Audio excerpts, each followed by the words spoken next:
benn projet boo xam ne projet du ministère de l'agriculture et de l'équipement rural li ko tax a jóg mooy benn bi donc mooy ndoxum pour ñu mun a béy mooy la maîtrise de l'eau ñëpp xam nañ ne Sénégal am nañu potentiel bu rëy potentiel boo xam ne dafa jóge ci taw bi mais aussi eau souterraine maanaam ndox bi nekk ci suuf yooyu yëpp ndox boobu ay quantité yu importante la ñu am fii ci Sénégal projet bi en tout cas dans les 8 régions yoo xam ne dafay intervenir donc liggéeyam mooy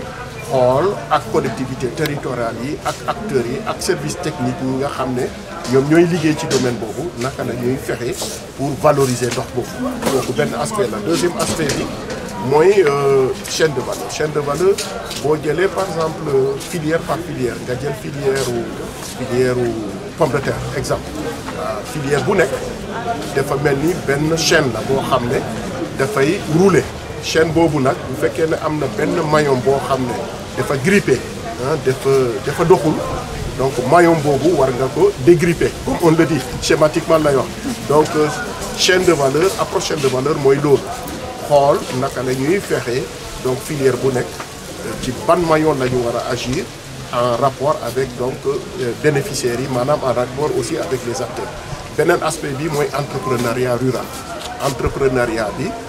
en tout cas suñu objectif mooy à la fin du projet am à peu près 28 000 emplois décents mais créer tamit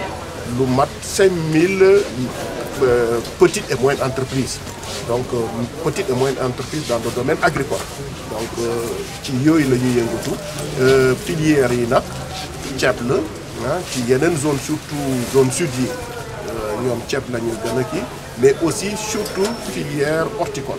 horticulture nag boo koy wax tamit maraîchage mu ngi ci waaye nag agriculture fruits yi léegi fruits yi tamit ñu ngi ci donc ci yooyu filière projet bi lay agir incha allah. zone des Niayes donc di à peu près 11%. projet bi au total 80 milliards la waaye 11% zone des Niayes mais région de Thiès lay wax. région de Thiès à peu près donc 11%. mooy environ donc 8 milliards ci biir nag est-ce que entre zone des Niayes ak zone bassin arachidier kooku xam naa ne bu ñu gën a toog en tout cas en rapport avec le gouverneur nañ ci gën a xam daal répartition bi naka lay. mais 11% pour Thiès est-ce que tuutiwul. bon 11% vous savez tuuti na tuutiwul ça dépend tuuti na tuutiwul mais ci man li ma jàpp xam nga projet tamit. projet boo koy samp li ci gën a important li ci gën a am solo mooy ko da ngay wone ay modèle loolu mooy d'abord objectif projet wone ay modèle c'est-à-dire que si aujourd'hui wone nañu ay modèle de développement yu dëgër je pense que li ci des ça devient facile loolu mooy objectif projet donc je pense que avec 8 milliards vraiment modèle yi ñu mën a mettre au point ak wane ko dina bëri. je pense que donc tout waaw je pense que doxalin bi dina gaaw parce que xam nga doxalin bi tamit projet bi 5 ans la ci biir 5 ans yi ñun jàpp nañ ne daal en tout cas mun nañu réaliser atteindre indicateur ak objectif yi yëpp donc doxalin bi mu ngi dépendre ci équipe boo xam ne équipe de gestion du projet équipe bii nag ci li ñu gis ak. équipe bu am expérience. chambre froide ak magasin de stockage yi directeur toujours day ñëwaat est-ce que jox ngeen ko pàcc bu am solo si projet bi. oui chambre froide donc zone des Niayes souvent effectivement temps yële ministre bi demoon na def tournée ci zone des Niayes je pense que chambre froide magasin ak piste dafa nekk ay demandes yoo xam ne ay demandes yu am solo la. Et donc des questions ont été posées des problèmes ont été posés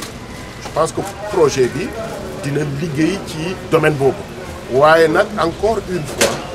démarche projet bi c'est du faire mais démarche au projet bi aussi de manière participative lépp lu ñuy def de façon avant ñu ne par exemple 10 magasins 6 chambres froides ak lii lañ fiy def kooku c'est sur la base waxtaan ak ñëpp